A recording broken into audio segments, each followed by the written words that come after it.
MCU heroes, they got nerfed. MCU villains, they got nerfed even more. It's okay, it kind of makes sense, right? Well, the X-Men aren't in the MCU yet, and so far have had some rubbish adaptations, bar a couple.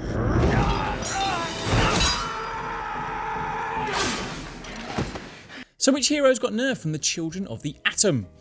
Look, before we start, as is fast becoming a theme with this channel, apparently I was pronouncing Namor wrong. I was copying Tenoch Huerta, but my enemies call me Namor, and was also my instinctive way of doing it, but I am nothing if not open to corrections from you absolute pedants.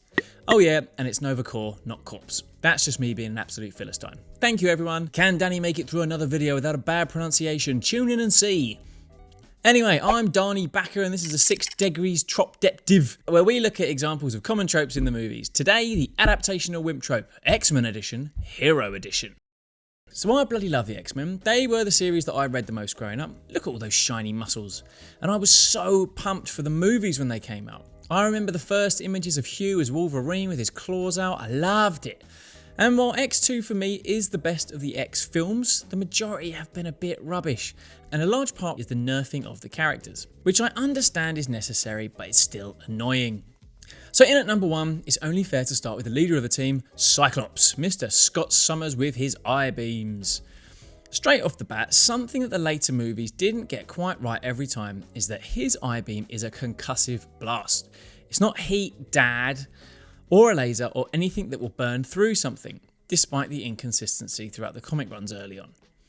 The source of the powers recently got found out to be a dimension of pure concussive force that he channels through his eyes. I love the backstory of Cyclops and why he can't control his powers. He was in a plane with his family that got set on fire. The parachute he was in with his brother Havoc set on fire as well, so he apparently used his mutant power for the first time to slow them down, which I was sure happened but couldn't find the images of. And a bonk to the head meant that he couldn't control them, and that's why they always just want to be blasting.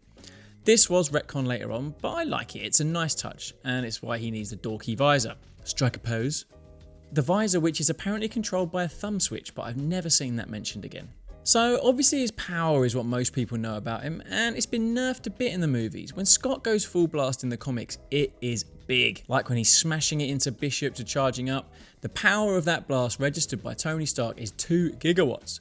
He can do things like obliterate a sentinel on the lawn of the X-Mansion, which impresses Wolverine. Such good artwork in that. We see him punch through mountains, cause Worldbreaker Hulk to stagger, even though he shook it off. That is a big deal, see last episode. He unleashes on a Krakoa clone thing and pulverizes half of it. Again, great art in that one. And then there's also a load of hyperbole about what he could do with the blasts. Rip a planet in half, pulverize adamantium, level skyscrapers. We get it, it's powerful. It apparently is how Wolvie loses a hand in the Age of Apocalypse. You don't see it in the comic, but you can see it in this weird looking trading card. That hair in Age of Apocalypse though, Scott, I know it's to cover the missing eye, but does it have to be so long and flowing? Strike a pose. He can also demonstrate pretty good accuracy and control over the beams, such as when he needs to torture someone for information but doesn't want to use his hands. So the eye beams are great, but over time in the X-Men, he's become this leader of the team that is a tactical genius as well as being a decent fighter, using dinosaurs to train for crying out loud, as well as going toe-to-toe with Wolverine on more than one occasion. So there's plenty of reasons why he's the leader of the X-Men. He's got a hell of a powerful force in him, as well as Batman-esque tactics and fighting skills. He's an absolute legend in the Astonishing X-Men run, with this elaborate plan that you see happen twice, once with words, once with a telepathic connection, and ends with this epic display of power in what is perhaps one of my favourite runs of all time. Yes, I said it. The man also has a load of baggage, but we're not going to go into here, involving Mr. Sinister, clones of his wife, his baby, we'll talk about that later on, the works, all of which adds quite a few layers to this character. So in the movie, he's just such a disappointment.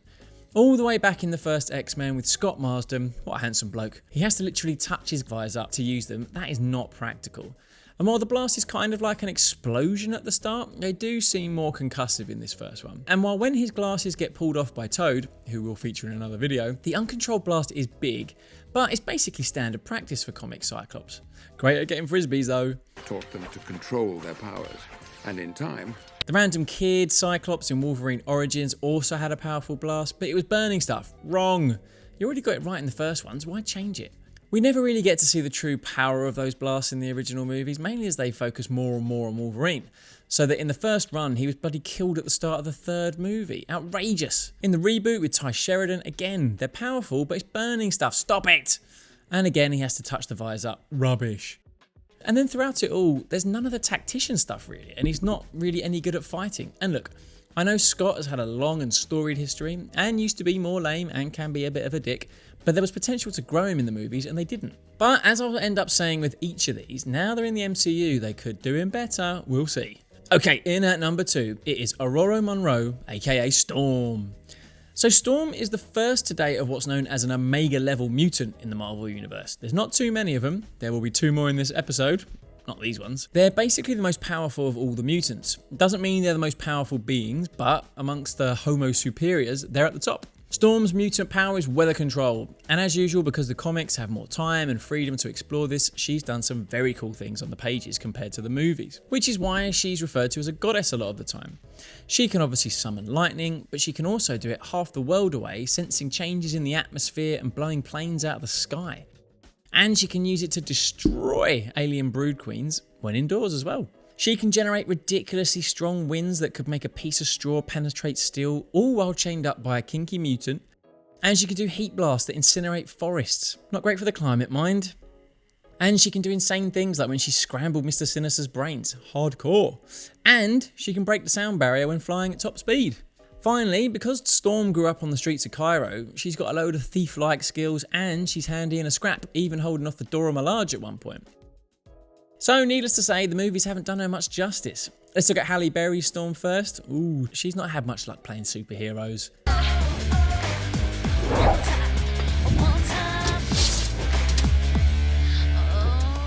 She's not the worst adaptation, but my first gripe is how easily Toad takes her down, and everyone else to be honest. He's had an upgrade that I'm going to talk about soon, and it just does not show Stormy the respect she deserves. Granted, she does come back with some wind and lightning and a terrible one-liner. The same thing that happens to everything else. She then does have some decent control over her powers and summons some powerful tornadoes when the X-Jet is being chased in X2 because it's the best one. And she does a nice Zangief-style double lariat while flying. And she uses a bit more of her powers, but she's just not quite a goddess. Same with Alexandra Shipp's version. I like they showed her being a thief, albeit a rubbish one, with her super conspicuous gang of kids and blatant stealing. And she does show some super quick speed at one point, that's never done again, which I'm sure is because Oscar Isaac's Apocalypse has enhanced her powers, along with her hairstyle. She's got some nice bolts of lightning and can match Cyclops' blast, but we know why, don't we? Throughout both depictions of the character here, she's just not quite as badass as she should or could be. Our third degree today, it's Rogue, a character that may have been the first cartoon I had a crush on. Had me a boyfriend till I kissed him. Poor boy was in a coma for 3 days. So on the surface, power-wise, the movie's got it pretty right. Her technical power is that she absorbs the energy of whoever she touches. So for mutants, she gets their powers, but she can also get their memories and personalities in some situations too. In the comic, she starts off all depressed because the powers are pretty shit if you enjoy things like human touch, and don't we all? So in a remarkable turn up for the progressiveness books, especially as it was 40 years ago, she gets taken in by Mystique and Destiny, a lesbian couple who raise her. During Rogue's brief life of crime, she uses her powers on Captain Marvel, back when she wore thigh-high boots and a swimsuit, and permanently gets her powers of flight, invulnerability and strength, as well as her memories. And then she ends up being the Rogue that is probably most well known. She's sassy, she's confident, and she kicks the shit out of people with that super strength. But she can't smooch the man she loves or she'll drain his energy. She's also at different points in the comics permanently absorbed the powers of Sunspot, and more recently Wonder Man, giving her some seriously strong power sets. And she actually got control of her powers as well, so she can finally get off with Gambit. So the movies with Anna Paquin started off right. She kisses a boy and it severely hurts him and she gets very upset.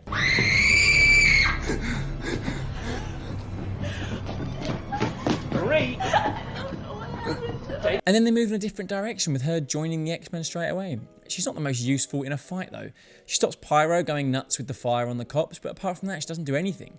There's a random bit in the third one where Colossus gives her some power and doesn't seem affected by it. Maybe because he's a big beefcake, maybe because she's controlling her powers. The main difference though, apart from the lack of getting someone's powers permanently, something that Anna Paquin was actually annoyed about, is that this moment is about as close that we really get to seeing cocky, strong and badass Rogue. The Last Stand is basically all just about her getting rid of her powers. Very disappointing. Alright, number 4 on our list is a legendary character. One of my favourites is Nathan Summers, aka Cable. So right up top here, the Deadpool movie got the character very close to the comic counterpart, I think. Josh Brolin is fucking great as Cable and is nigh on perfect casting. And he also only had one movie to do his stuff. Let me know if you think there's someone better, but Cable in the comics has been a lot more powerful than what Brolin delivers. Long story short, he's another Omega level mutant like Storm, who's also Cyclops' son, which means he's got some mega telepathy and telekinesis skills from birth. But because he's been infected with a techno-organic virus thanks to Apocalypse, more on him in the next episode, hence the metal side of his body, he's not as powerful as he could be because he's got to use his powers to keep it in check. So the Cable in the movies is probably most like when Cable first started out in the comics. He didn't really use his power much, he relied on his battle expertise because he's a fucking great soldier. And if he did try and use it, he wasn't great at it. However, when it all came to light that he was Cyclops and Jean Grey clone Madeline Pryor's son, he started being a lot more badass. He uses his telekinesis to deflect bullets, he can close a heart valve and give someone a cardiac arrest, and he can even enter the astral plane, which not many people can do in the Marvel Universe. Then there's the Legacy virus. It was created by Cable's clone Strife and released into the world, and it killed mutants by the bucket loads. Colossus ends up sacrificing himself to end it. Don't worry though, he came back in such a good scene. Anyway, the Legacy virus weakened the TO virus in Cable so much so that he got rid of it. Yay! He becomes super powerful, and because of some shenanigans with Deadpool and turning people blue, he ends up getting called a savior, and there's a lot less jacked there. He creates a floating island and does a load of feats all in the name of world peace, man. He basically becomes like a god. There's a great scene where the X-Men train in the Danger Room on how to take him down because Scott thinks he's going to destroy the world and they can't figure out how to beat him after 76 scenarios. That's pretty impressive. Also during this run, Cable is attached to everyone's favourite Deadpool, and every now and then they teleport together and get all connected in disgusting ways. Then there's the big dog fights Cable's had. He's beating up the Silver Surfer, who, side note, I still think is ridiculous, I'm sorry. He's on a surfboard because Jack Kirby got bored of spaceships and it's stuck. Even if it says it's because of the freedom, it's just silly. And look, I know people do rate him and he is mega strong, so well done Cable for having a fight with him. Cable also takes on the Hulk before he unlocks all his power, showing what a beast he is. And finally, he takes on the big bad Apocalypse one-on-one, which is no mean feat, as we'll see in the next episode. He also has an epic fight with Nate Gray, aka X-Man, who is basically himself without the TO virus. We've not seen him in the movies yet, and he is a beast. So alongside all this, he's basically a really fucking good soldier. And I feel like that element we get to see a lot in the Deadpool movie. He's using all manner of high-tech weapons, taking other soldiers down. And the force field could be telekinesis, I guess, but it is the same colour as the stuff coming out of his arm. Grabbing that gun could be TK, or it could be a magnet thing like what Captain America's got. And look, he's clearly a good fighter in the movie, although Deadpool with no powers does give him a lot more trouble than he did in the comics. And just generally is absolute badass in the movie. Coming down the side of that building, jumping on the truck, jumping out the back of the truck, all the gunplay, etc. I love this bit where he flicks sand up and then shoots the goon. And he's right about something too. Dubstep's for pussies. Dubstep is for pussies. But overall, this is definitely stage 1 Cable, so there's a lot of room to grow. Oh, and there is one more difference. Where's the telepathy? I mean, I get it, it's not the most cinematic power, to be honest, is it? You always need a finger on your head, or two. Okay, penultimate degree, it's number 5, it's Roberto da Costa, aka Sunspot. Alright, Sunspot has barely featured in the movies, just New Mutants so far properly, and a very brief appearance in Days of Future Past. In the comics, he gets his mutation in the middle of a football game. Yes, I call it football. He absorbs solar radiation. A lot of superheroes do that, and it allows him to fly, to be super strong, and even super duper strong when he's experimented on.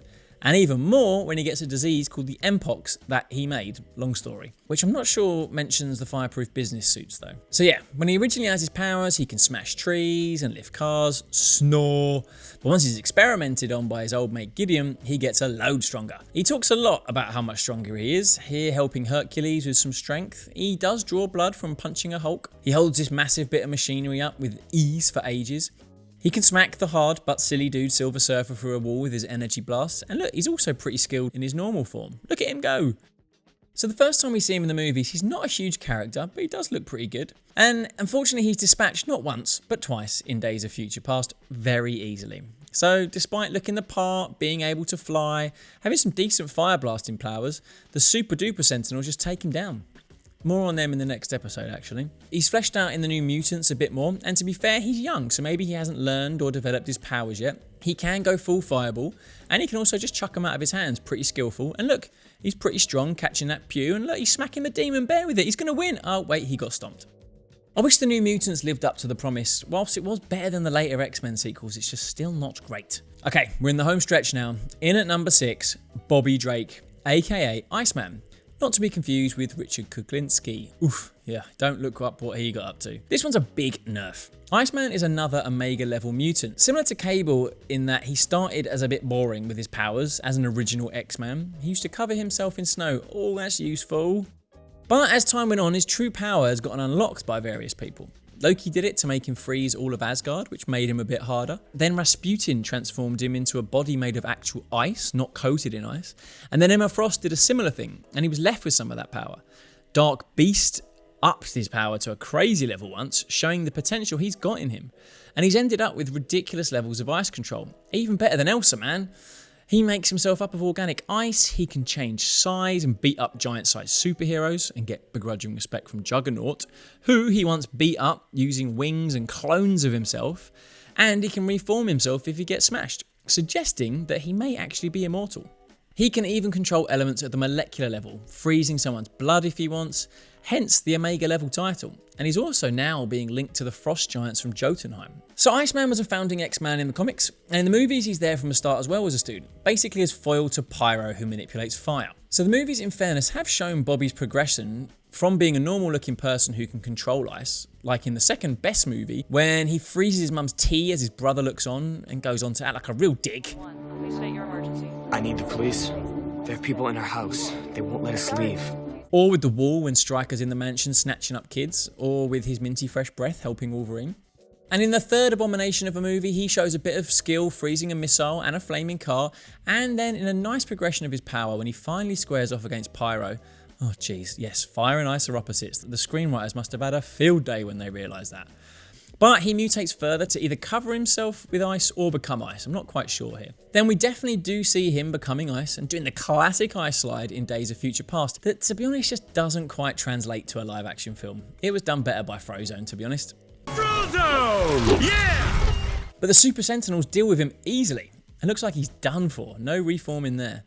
Then he gets melted again by some destroyer-like beams, not once, but twice. And that's the last we see of Mr. Drake, so again, lots of room to become a real force in the upcoming X-Men movies, hopefully. So there we have it, 6 degrees of adaptationally wimped X-Men heroes.